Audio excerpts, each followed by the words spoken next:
যে ভারী বৃষ্টি এবং ভূমিধসের কারণে আমাদের রামু সেক্টরের আওতাধীন কক্সবাজার জেলা এবং নাইক্ষ্যংছড়ি উপজেলায় প্রচণ্ড ক্ষয়ক্ষতি হয়েছে। সেই ক্ষয়ক্ষতি হচ্ছে নিয়ন্ত্রণের জন্য এবং সাধারণ জনগণ যারা আছে, মানুষ যারা দুর্ঘটনা কবলিত তাদেরকে সহায়তা করার জন্য গড়াঘাট বাংলাদেশের পক্ষ থেকে আজকে 64 বিজিবি এই পাইখং হচ্ছে এলাকার কোনাপাড়ায় ত্রাণ বিতরণ কার্যক্রম করছে। আজকে প্রায় 200 জনকে আমরা এখানে ত্রাণ দিচ্ছি।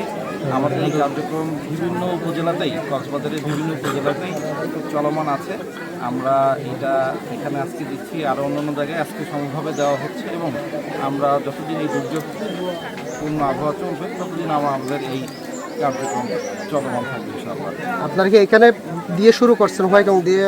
আপনাকে আরো দিয়েছেন? আগে নাইক্ষ্যংছড়িতে দিয়েছি। আপনি জানেন যে বান্দরবান জেলাটা খুবই হচ্ছে বন্যা কবলিত এবং ভূমিধস প্রবণ এবং ওখানে অনেক ক্ষয়ক্ষতি হচ্ছে। আমরা বান্দরবানে শুরু করেছি এবং কক্সবাজারেরও বিভিন্ন উপজেলাতে আমরা ত্রাণ কার্যক্রম শুরু করছি। সেটার অংশ হিসাবে আজকে আমরা নাইক্ষ্যংছড়ি এখানে ত্রাণ দিচ্ছি।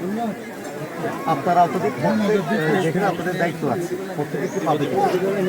আমাদের তো সম্পদের সীমাবদ্ধতা আছে, তারপর আমরা সর্বাত্মক চেষ্টা করব আমাদের যতটুকু সম্ভব আমরা সব জায়গায় পৌঁছানোর জন্য। বিশেষ করে চকরিয়া, পেকুয়া এগুলি আমাদের সীমান্তবর্তী জেলা না, তথাপিও আমরা সেই এলাকাও পৌঁছানোর চেষ্টা করছি। আপনারা জানেন যে চকরিয়ার সাথে যোগাযোগ বিচ্ছিন্ন আছে, পেকুয়ার সাথে যোগাযোগ বিচ্ছিন্ন আছে বিভিন্ন জায়গায় এবং সেখানে অনেক এলাকা প্লাবিত হয়েছে। সেখানে আমাদের বিজিবি যাচ্ছে, আমাদের উখিয়া, রামু এই সমস্ত জায়গাও বিজিবি যাচ্ছে আপনার ত্রাণ বিতরণের জন্য এবং কেউ যদি পানিবন্দী থাকে তাদেরকে উদ্ধার করার জন্য।